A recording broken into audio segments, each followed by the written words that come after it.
할렐루야. 이 시간도 성령 하나님 우리와 함께 하십니다. 이렇게 눈이 온 세상을 하얗게 이렇게 덮고 있어서 참 또 아름답기도 하고 멋있기도 하지요. 또 모든 사람들이 다 이 화이트 크리스마스를 그렇게 꿈꾸기도 하는데 금년에 이렇게 눈이 많이 덮였습니다. 이렇게 눈이 온 세상을 덮은 것처럼 하나님의 성탄의 그 은총과 평강과 사랑이 온 세상을 덮기를 소원합니다. 그리고 또 우리의 심령에 충만히 부어지기를 원합니다. 주님이 오셨던 그 밤은 이렇게 눈이 내리는 그런 밤이 아니었고 캄캄한 영적으로도 캄캄한, 그리고 정치적으로 또 경제적으로 이렇게 너무 어두운 그런 가운데, 그리고 또 물리적으로도 온 밤이 다 빛이 없이 깜깜한 그런 밤에 오셨습니다. 그 밤에 특별히 한 아름다운 빛나는 이렇게 별이 하늘에 나타났어요. 그러니까 우리도 이렇게 그런 어떤 별들이 생겨나면 우리 눈이 막 가잖아요. 그런데 특별히 이 별에 대해서 연구하는 그런 사람들이 뭐 점성술사라도 말할 수도 있고 뭐 별을 연구하는 우리 학자들이라 말할 수 있는데, 그런 자들이 또 있었습니다. 그런데 그들이 이렇게 보니까 하늘에 별이 쫙게 빛나는 그런 모습으로 나타나서 빛을 쫙게 세상에 내리쬐고 있는 거예요. 그러니까 그들이 너무너무 놀랍고 너무 또 이렇게 반가워서 도대체 이 별이 어떤 별이냐 하고 그들이 상고를 하는 가운데 바로 이 별이 바로 이 땅에 오시는 유대인의 왕으로 오시는, 이 땅의 구원자로 오시는 바로 그리스도, 그의 오심을 나타내주는 이런 별이다 하고 그들이 이렇게 믿음으로 확인하고 그러면서 그들이 그 별을 따라서 정말 이 별이 증거해 주는 것처럼 그런 분이 정말 오셨으면 우리가 그분을 가서 만나야 되겠다, 이런 마음을 가지고 그 별의 인도를 따라서 동방으로부터 이제 박사들이라고 우리 본문에 말한 것처럼 박사들이 이렇게 오셨던 그 아기 예수 이렇게 찾아서 만나기 위해서 달려오게 됐습니다. 동방이 어딘가 이건 성경이 분명하게 우리에게 증거해 주지 않기 때문에 잘 몰라요. 성경에 이제 동방을 말할 때 뭐 아라비아 쪽도 이쪽 이스라엘 쪽에서 보면 동쪽이잖아요. 그러니까 이제 동방 사람 이렇게도 표현을 했고요. 또 통상적으로 페르시아, 이게 이제 특별히 점성술이 발달했던 이렇게 물론 많은 우상들을 이렇게 섬기면서 하늘의 별, 달, 해 이렇게 이것도 다 섬겼단 말이에요. 그렇기 때문에 특별히 그런 것들을 많이 섬기고 또 연구하는 그런 점성술살이 있었던 것으로 압니다. 그래서 통상적으로 페르시아 이렇게 말하는데 우리는 잘 몰라요. 정말 페르시아인지. 그러나 또 한 가지 우리가 생각해 볼 수 있는 것은 이제 이 별이 나타난 때로부터 동방 박사들이 예루살렘에 도착해서 그 당시에 왕이었던 헤롯을 만나고 헤롯이 별이 언제 나타나는 걸 자세히 물어보면서, 그러면서 나중에 자기의 왕위의 위협을 인해서 이게 유대인으로 왕으로 왔으면 자기가 이제 유대인의 왕의 자리에서 물러나야 되잖아요. 그러니까 후환을 없애기 위해서 어린 생명들을 다 죽일 때 2살 미만을 전부 다 죽였다고 말한단 말이에요, 성경에. 그런 것을 봐서는 별이 나타난 때하고 동방 박사들이 예루살렘에 도착한 것은 상당한 시간에 이게 엄청난 이렇게 간격이 있었던 것으로 우리가 생각해 볼 수 있습니다. 헤롯이 예를 들어서 한 6개월 전에 나타났습니다. 그랬으면 1살 미만만 죽여도 아무 문제가 없잖아요. 그런데 이제 2살 미만을 죽인 걸 보면 상당히 뭐 헤롯이 뭐 그냥 한 채 오차도 없이 모든 후환이 될 그런 생명들을 다 죽이려고 했다 할지라도 일단은 2살 이렇게 생각을 할 정도의 어떤 시간적인 조금은 간격이 있었음을 생각해 볼 수 있습니다. 그래서 이것은 뭐 성경이 말하지 않고 또 페르시아나 아까 아라비아나 이런 자들을 말할 때도 이게 성경이 분명하게 언급하지 않으니까 이제 한번 우리가 추론해 볼 수 있는 것인데 이게 우리와 관계되어 있는 특별히 이 동방 그럴 때 이스라엘 동쪽으로 있는 나라 다 동방이잖아요. 그러니까 이제 창세기 10장에도 이게 동방으로 이렇게 하는 표현이 있어요. 그런데 그 동방이 이제 스파르, 시베리아 해가지고 시베리아 동쪽으로 이렇게 쭉 가는 그래서 이제 우리 민족이 어떤 경로를 통해서 이 한반도에 들어왔는가 하는 것을 이게 살펴보는 그런 학자들에 의해서도 조금 그런 이야기가 되는데 그랬을 때 이 동방 나라에 우리나라도 당연히 속하잖아요. 그런데 특별히 그 시기적으로 봤을 때 그때 이제 우리나라는 이제 삼국 시대 또 이제 신라 예를 보면 우리 첨성대 배우잖아요 학교에서. 그러니까 첨성대가 뭐하냐 여러 가지 뭐 설이 있지만 가장 유력하게는 표를 연구하는 그런 게 천문대 같은 것이었음을 지금 이제 거의 대체적으로 인정을 합니다. 그리고 이 신라 같은 나라가 특별히 인도의 크리스천 국가의 공주를 이렇게 데려와서 혼인을 맺는 그런 것을 봤을 때는 신라가 이렇게 기독교 국가였을 것으로 그때 추론해 볼 수 있습니다. 또 이제 물론 조금 후의 이야기지만 우리나라에는 예수님의 12 제자 중에 한 사람인 도마가 이미 인도를 거쳐서 우리나라에도 왔다고 하는 것으로 우리 역사적으로 이렇게 고고학적으로 살펴볼 수 있는 한 근거가 되는 게 이제 경북에 가면 이게 도마의 이름이 새겨져 있는 산의 바위가 아직도 남아 있습니다. 히브리어로 그대로 써 있어요. 도마 이름이. 그리고 또 이제 경북 상주에 가면 예수님 그 오병여의 사건을 기념하는 그림이 있었는데 지금은 이제 불교계에서 그거 덧칠해 버려 가지고 다른 그림으로 바뀌었는데 그 밑에 본래 깔려 있는 그 그림은 그런 그림이 있다고 이제 이미 여러 가지 성경 역사학자들이 그런 것을 이제 자료에 근거해서 이야기를 하고 있습니다. 그런 점에 봤을 때는 이미 우리나라의 그 고대 시대에 처음 우리나라 이 한반도로 들어온 자들이 우리 단군왕금이나 이런 것들이 다 이제 여호와 신앙에서 나온 그런 것들이거든요. 그러니까 그때부터 쭉 믿어오다가 나중에 이제 불교가 들어와서 우리나라가 이제 불교로 그리고 또 이제 나중에 유교 이런 것에 의해서 이제 민족이 기독교 신앙을 잃어버리게 됐지만 그런 것을 보면 특별히 이 신라 쪽에서 왔을 가능성도 이야기를 하고 있는 그런 학자들이 있어요. 그럴 때 상당히 그럴듯한 이야기예요. 왜냐하면 이제 그 기간을 생각해 보면 이 한반도 쪽에서 이스라엘 땅까지 오는데 얼마나 많은 시간이 걸릴까요? 굉장히 많은 시간이 걸렸을 것이면 틀림없고 아라비아나 페르시아 쪽에서 오는 것보다 훨씬 시간이 많이 걸렸을 것으로 이렇게 생각해 볼 수 있는데 그렇다면 어떤 누구든지 간에 그러면 어떻게 그렇게 이게 이제 별이 나타났을 때 물론 점성술 하는 사람들은 다 이 세상에 어떤 특별한 인물이 출생할 때 그런 것들이 어떤 징조가 되기도 하고 또 세상을 떠나게 될 때 그 별이 떨어지거나 사그러지거나 이런 것들을 통해서 이제 운명하는구나 뭐 이런 것도 많이 이야기하는 것이 우리 이제 세상에 많이 널려 있는 이야기입니다. 그러나 오늘 이게 말씀에 보면 그 점성술사들이 보고 이 세상에 어떤 훌륭한 위대한 인물이 나타났구나, 어떤 왕이 나타났구나 그렇게 그들이 생각한 것이 아니었어요. 어떻게 생각했어요? 유대인의 왕으로 나셨구나. 그래서 그의 별을 보고 왔다고 이렇게 이야기하잖아요. 그러니까 그들이 정말 하늘에 그 어두운 밤하늘에 반짝반짝 빛나는 큰 별이 나타났을 때 이것은 그냥 이 땅에 위대한 큰 인물이 나타나는 거 그거 말하는 게 아니고 누구요? 하나님이 약속하셨던 예언하셨던 그 유대인의 왕이 출생했구나. 그래서 그걸 지금 가르쳐 주는구나 하고 그들이 깨닫고 달려왔음을 말할 수 있습니다. 그런데 그러면 그 먼 나라에 있는 자들이 하나님의 백성도 아닌 유대인도 아닌 이스라엘 백성도 아닌 자들이 어떻게 알았을까? 그럴 때 우리는 이제 민수기 말씀 통해서 알 수 있었는데요.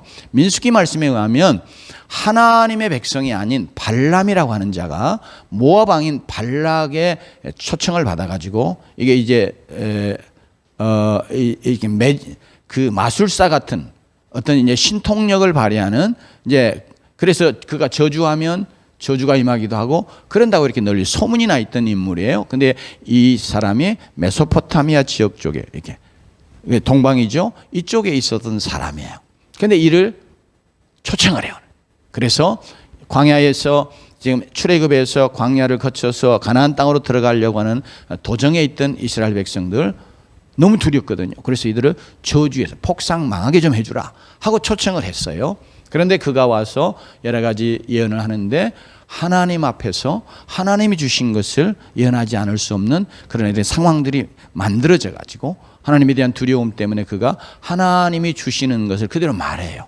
그런데 그때에 그가 했던 예언 중에 하나가 뭐냐면 한 별이 애굽에서 나고 한 홀이 이스라엘에서 일어나서 그 홀은 왕이 통치의 상징으로 갖고 있는 이 권력의 상징이 되는 그 이렇게 막대기 같은 거잖아요. 혹시 고대 영화를 보면 뭐 바로 같은 그런 왕들 보면 이렇게 긴 황금으로 된 이렇게 쭉 막대기 같은 거 딱 들고 있잖아요. 이게 이제 홀이거든요. 그러니까 이 한 별 그리고 한 홀 다 이거 그다음에 이제 두 절 밑으로 내려 이게 민수기 24장에 17절이 나오는 말씀인데 19절로 내려오면 주권자가 야곱에서 나와 이렇게 말하거든요. 그러니까 똑같은 것을 지금 다른 표현으로 말하고 있는 겁니다. 누구 이야기예요? 주권자, 즉 왕. 홀도 왕이 갖고 있는 거니까 결국 그 홀을 통해서 나타내고자 하는 건 왕. 이게 한 왕이 난다. 그런데 그 왕이 그 말씀에 보면 열방들을 다 파하고 멸하고 정복하는 그런 왕으로 나와요. 이건 이제 이 땅의 전쟁을 통해서가 아니라 물론 하나님은 영적으로 모든 이방에 대적하는 것들을 다 물리치고 열방을 자기 나라 되게 하시는 그런 놀라운 왕으로 지금 표현하고자 하는 거거든요. 그러니까 이 말씀을 누가 했어요? 하나님 백성 아닌 발람이 한 거예요. 그러면 발람이 그 예언하고 돌아가서 어떻게 했을까요? 나중에는 이제 죽임을 당하지만 그 사이에 많이 이야기했을 거라고 봐요. 제 같으면 하나님이 이런 예언을 내게 주셨어. 이렇게 왕이 나타난다고. 주권자가 태어날 것이라고. 한 별이 나타나는데 열방을 다 정복할 그런 왕이 나타나신대. 그러면 그 당시에도 나라가 많았잖아요. 그죠? 그러면 나라에 뭐 왕자들이 다 태어나고 그럼 왕자들이 그 다음 왕이 되니까 왕이 태어나는 것은 역사적으로 이 땅에 흔한 일이단 말이에요. 그런데 특별히 이렇게 별이 나타났을 때 이건 그냥 이 땅에 어떤 한 왕이 또 나타났구나, 어떤 위대한 인물이 나타났구나, 그 정도가 아니라 바로 민수기에서 말씀하시던 바로 그 한 별로 지칭되었던 바로 그분, 그 왕, 바로 그분이 나타났구나 하고 이제 이런 말씀들이 동방에 이렇게 퍼져갔음에 틀림없습니다. 또 하나님이 일부러 믿지 아니하는 자, 즉 하나님의 백성이 아닌 발람 같은 선자를 통해서 이 말씀을 주셨으니 그를 통해서 또 이방 세계에 그 말들이 널리 퍼져갔음에 틀림없습니다. 또 모압 지역이던 발락도 또 대신들도 그리고 또 그 백성들도 이 말을 다 들었을 거예요. 그럼 굉장히 두려워했을 거예요. 그래서 이렇게 그들이 별을 보면서 이건 바로 하나님께서 발람을 통해서 또 발람이 아니라 할지라도 구체적으로 누군지는 몰라도 하나님이 그 예언의 말씀을 주셨던 바로 그 별, 그 별이구나. 그러니 이거 누구예요? 야곱에서 나시는 주권자 임금, 그리고 세상을 정복하여 자기 나라를 삼으실 그런 왕, 그분이 태어나신 거구나 하고 그들이 이 별을 보면서 그 말씀과 관계에서 말씀이 비춰주는 빛에 의해서 그 별의 의의를 그들이 안 거예요. 그래서 그들이 가자. 그들이 이제 박사로서 한 나라에 속해 있는데 다른 나라의 왕이 태어났다고 달려가서 우리가 그 경배하자. 그건 그 나라의 입장에서 보면 이건 완전히 매국노죠. 그죠?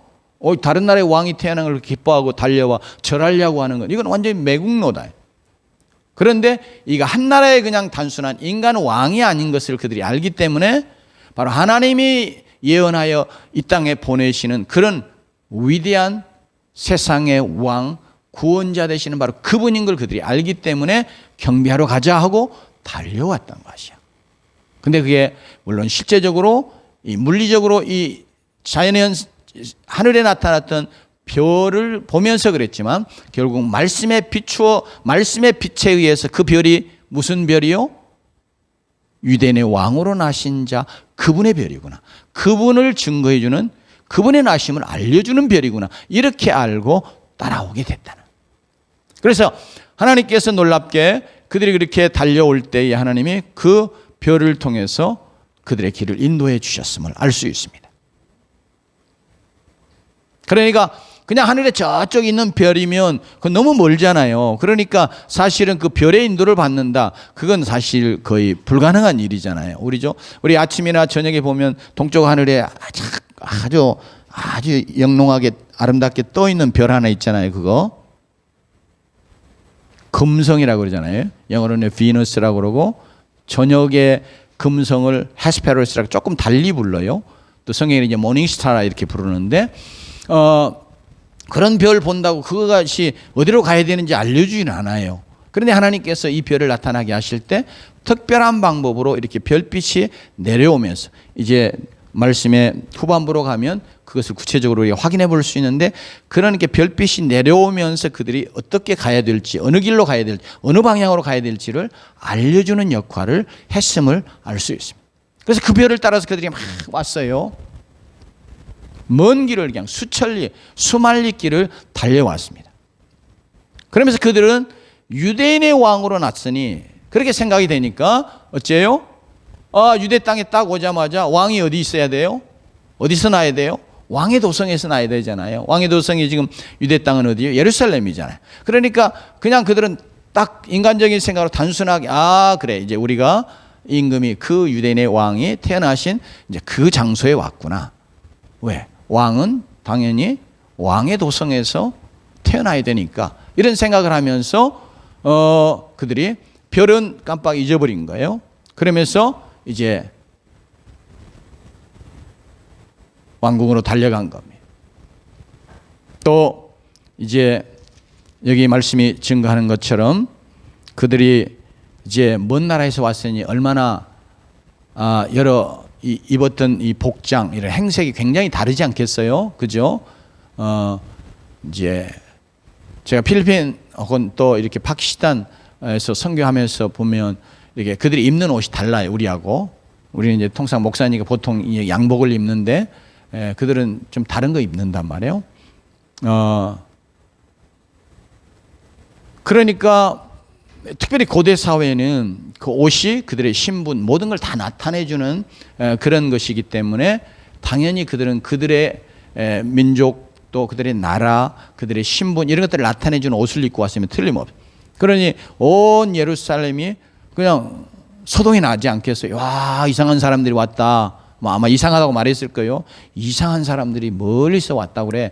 그러면서 이제 이야기가 막 퍼지고 그래서 그들이 마침내 이제 이 사람마다 만나서 물어봅니다. 우리가 동방에서 유대인의 왕이 나시니 그의 별을 보고 경배하러 왔다. 그분 어디 계시냐? 다 이렇게 만나는 사람 누구나 알 것이라고 생각한 거예요. 그죠? 누구나 다 왕 이런 별이 나타나서 보여줄 정도 그런 분인데 누구나 다 알겠다고 생각하지 않겠어요? 그래서 다 자꾸 물어보고 그러고 이제 깜짝 놀라면서 소동이 일어났다고 성경은 증거해 줍니다. 그래서 마침내 헤롯이 이들을 불러서 이들도 이제 소동해 막 너무너무 여러 가지 불안하고 두렵고 막 격한 여러 가지 감정들이 소용돌이 치고 있었다는 거죠. 여기 소동했다는 뭐 그런 겁니다. 헤로드 입장에서 보면 자기가 왕인데 다른 왕이 났으니 이건 자기 목숨이 끊어지는 것 같은 거잖아요. 왕자에 쫓겨나는 것뿐 아니라. 그러니 얼마나 이게 두렵고 막 이 격한 감정들이 막 속에서 소용돌이 쳤겠어요. 그래 불러다 물어봅니다.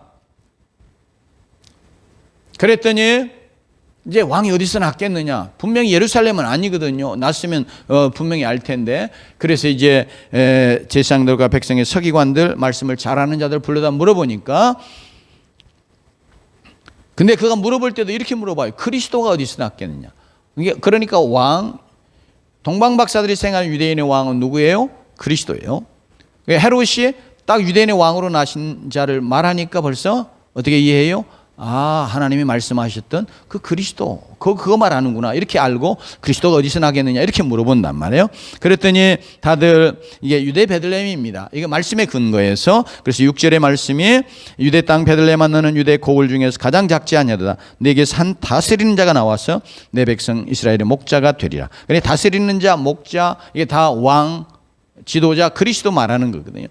그래서 바로 이 말씀 통해서 왕이 어디서 나는지 알게 되는.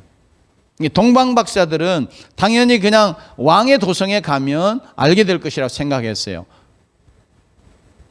이제 별을 인도하면 이제 그냥 끝나도 된다고 생각한 거죠. 그래서 과연 왔는데 아무도 모르는 거예요.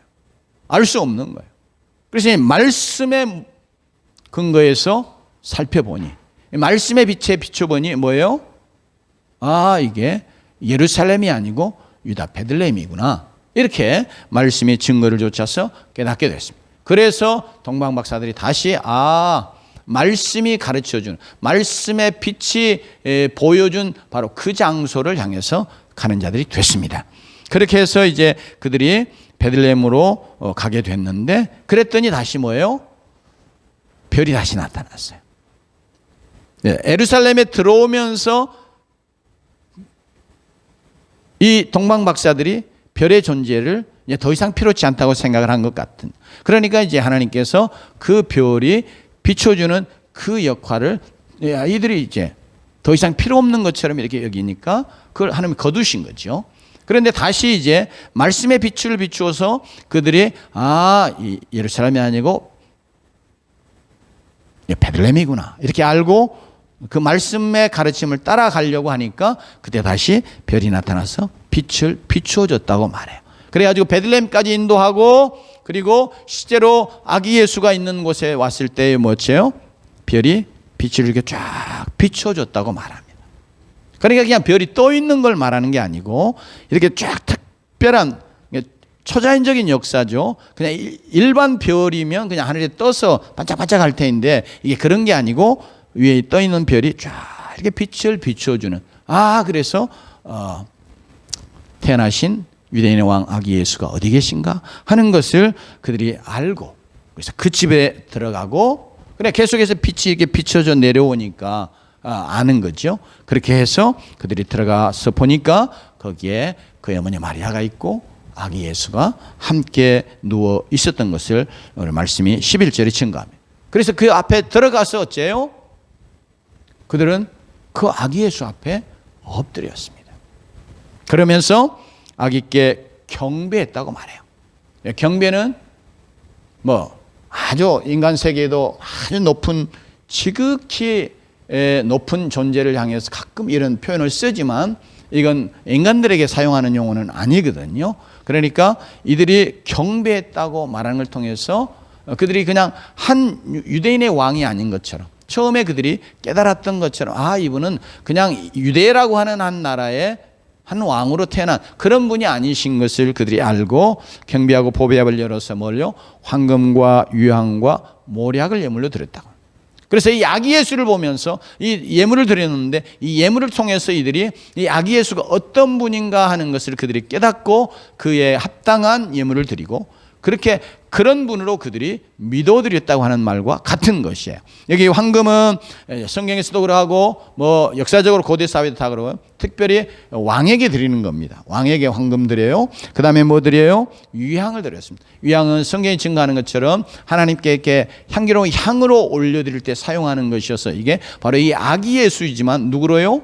이분이 그냥 한 인간 왕, 이제 앞으로 뭐 뛰어난 왕이 될 뭐 그런 존재가 아니라 이분이 바로 하나님이신 그런 분으로 그들이 심령 속에서, 이게 이제 성령의 특별한 역사죠, 깨닫고 유향을 드리는 거예요.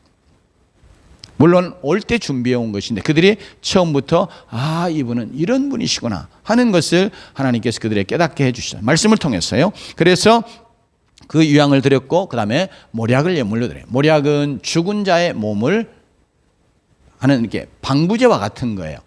근데 지금 막 태어난 아기 무슨 모략을 드려요? 그죠? 그러니까 이건 이분은 처음부터 이제 죽으실 분으로 온, 이게 태어남도 뭐예요? 죽을 자로 오신 분인 걸 알기 때문에 모략을 드리는 거예요. 그러니까 바로 이들이 십자가에서 이제 우리가 알고 믿고 고백하는 것처럼 십자가에서 자기와 그리고 인류의 죄를 담당하시고 희생의 제물 되어 속죄제 제물 되어서 죽으실 바로 그런 아기, 그런 희생의 제물, 그런 구세주로 이들이 알고 믿고 그래서 그것을 이렇게 이 예물을 통해서 고백해 드리는 것입니다. 바로 이 동방의 박사들은 그래서 아기 예수를 어떤 분으로요? 하나님으로, 사람의 몸을 입고 오신 하나님으로, 그러면서 하나님의 나라를 세우실 위대한 하나님 나라의 왕으로, 그러면서 또 그 모든 것이 다 뭘 통해서요? 십자가를 통해서 다 이루어질, 그것을 이루실 그런 구속주로 이렇게 오신 그런 분이신 것을 그들이 신앙 고백하는 자들이 됐습니다. 예수를 그렇게 만나는 자들이 됐습니다. 그래서 오늘 이 말씀 보면서 이 땅에 오신 아기 예수의 탄생 우리가 다 함께 기뻐할 것인데, 이제 2000년 전에 오셨던 그 예수, 우리도 똑같이 그분을 이 동방의 박사들이 만났던 것처럼 만나는 그런 자들이 되어야 되겠습니다. 그냥 한 애기의 출생을 기뻐하는 것이 아니라 바로 이게 하나님이신 분이 사람이 되어 이 땅에 오시는 바로 그런 성육신하신 하나님이신 것을 우리가 철저하게 믿어드리는 자들이 되고, 그분 그리고 나를 위하여 십자가에서 그가 자기의 생명을 아낌없이 내어주심으로 나를 구원하실 나의 구원자 되시는 분으로 뿐만 아니라 나아가서 그분 이제 나의 삶을 다스리고 통치하실 그런 하나님의 나라의 왕으로, 내 왕, 나의 왕으로 이렇게 우리가 인정하고 또 이렇게 믿어드리고 또 이런 하나님으로 이런 왕으로 만나는 은혜가 우리 모두에게 이 시간도 있기를 원합니다. 특별히 오늘 우리가 한 가지 생각할 것은 이 별빛을 따라서 그 별빛 따라 온 자들이 바로 예수 그리스도를 만났거든요. 이건 실제적으로 역사적으로 그렇게 그리고 물리적으로 그렇게 이루어진 거예요. 그런데 이제 오늘 이것은 우리에게 예표적이면서도 또 상징적인 의미를 갖고 있어요. 그래, 바로 동방의 박사들이 어떻게 예수 그리스도를 만나느냐. 그럴 때 뭐예요? 별의 빛 따라.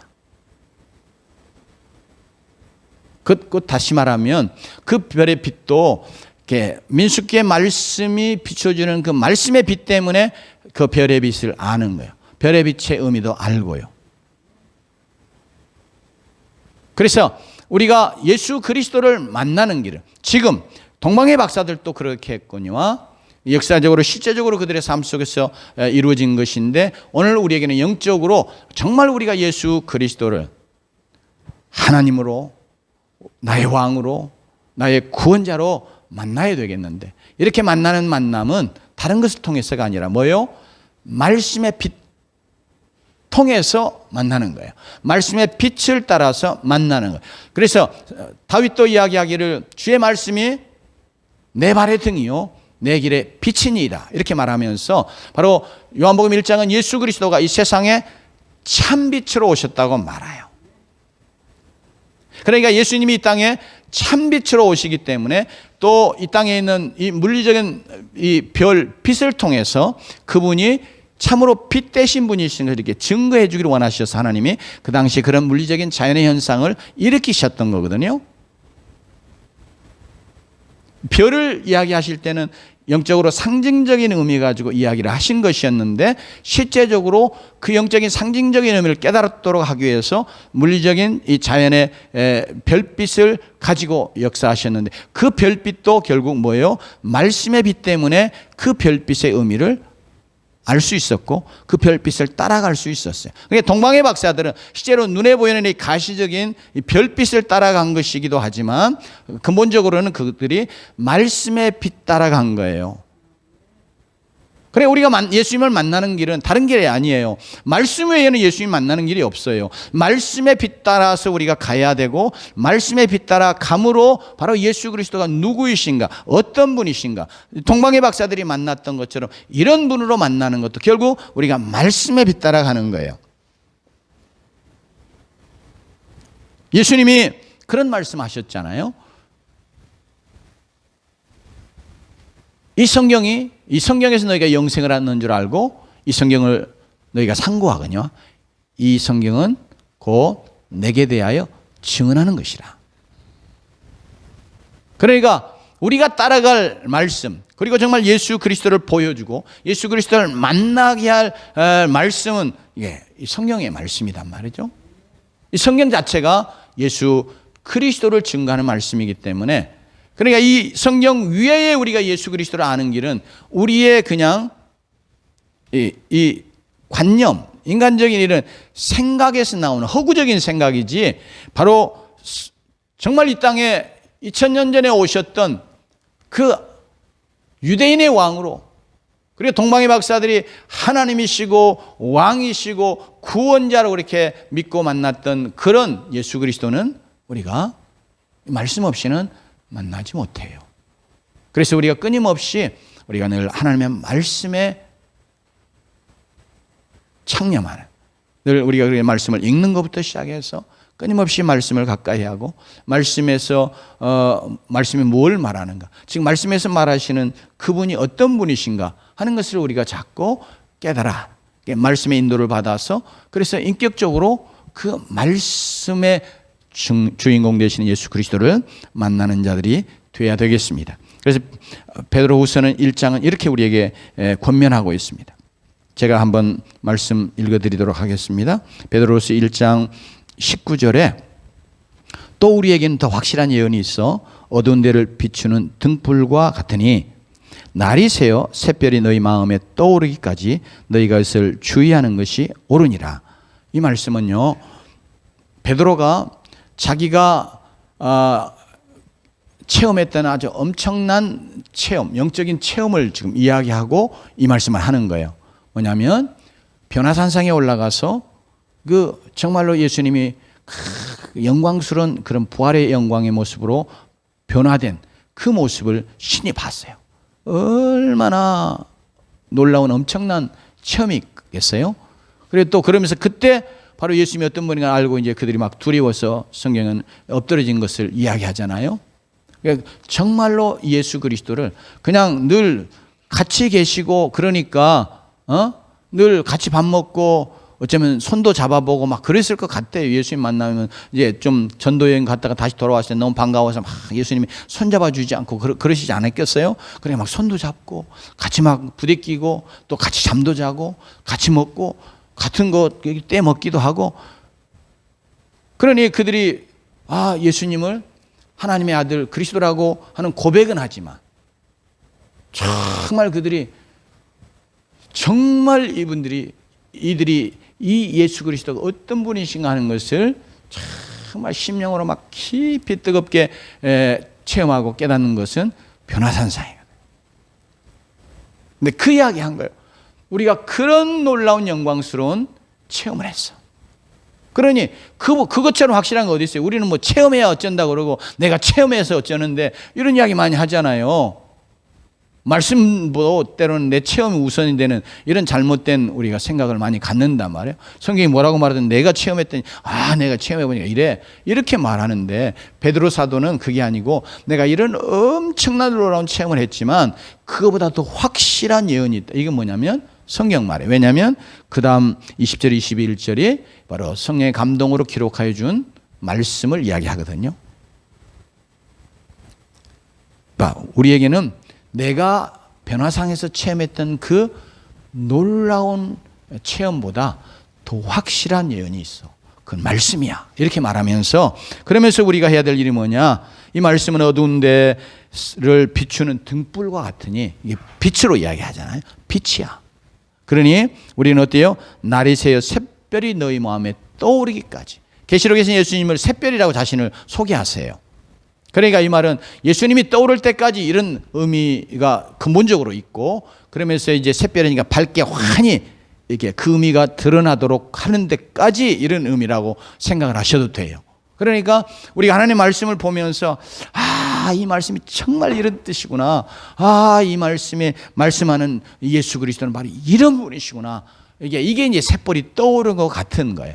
그러면서 그 말씀이 증거하는 예수 그리스도, 예수 그리스도가 참으로 이런 분이시네 하고 그 예수 그리스도를 우리가 밝히 깨닫고 보게 되는 이런 영적인 현상, 체험이라고 말할 수 있는데, 이것을 지금 우리에게 이야기합니다. 그러므로 오늘 말씀을 통해서 우리는 다시 한번 동방의 박사들처럼 정말 말씀의 빛 따라서 그들이 그 수철길을 달려온 그런 그들의 영적인 사모함과 자세 갖고, 우리가 정말 말씀의 빛을 따라서 예수 그리스도를 찾아가고 예수 그리스도를 만나고 예수 그리스도를 체험하는 그런 은혜가 특별히 성탄을 맞이하면서 우리 모두에게 있기를 원합니다.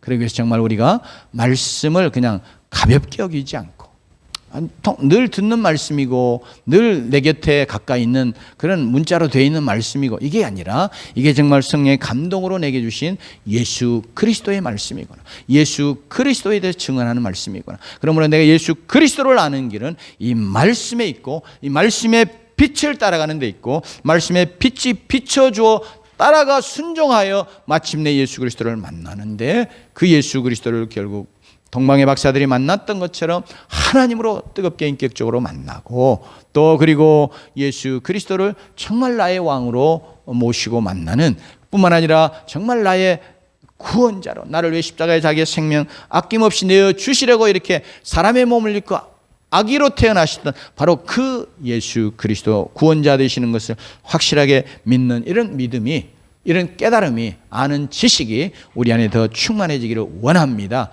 우리 지식은 단순히 머리로 아는 지식이 아니라 영적으로 우리가 깊이 깨달아 아는 체험적인 그런 지식입니다. 특별히 그래서 사도 요한이 요한복음 17장에서 영생은 곧 유일하신 참 하나님과 그의 보내신 자 예수 그리스도를 아는 것이라고 말했습니다. 여기서 아는 건 단순히 우리가 지식으로 배워서 아는 알미 아니라 정말 성령이 우리에게 깨닫게 해주시면서 우리가 영적으로 심령으로 깨달아 체험하여 하는 그런 알을 말하고 있는데, 오늘 특별히 오늘 다시 한번 우리는 우리의 신앙은 표되는 예수 그리스도입니다.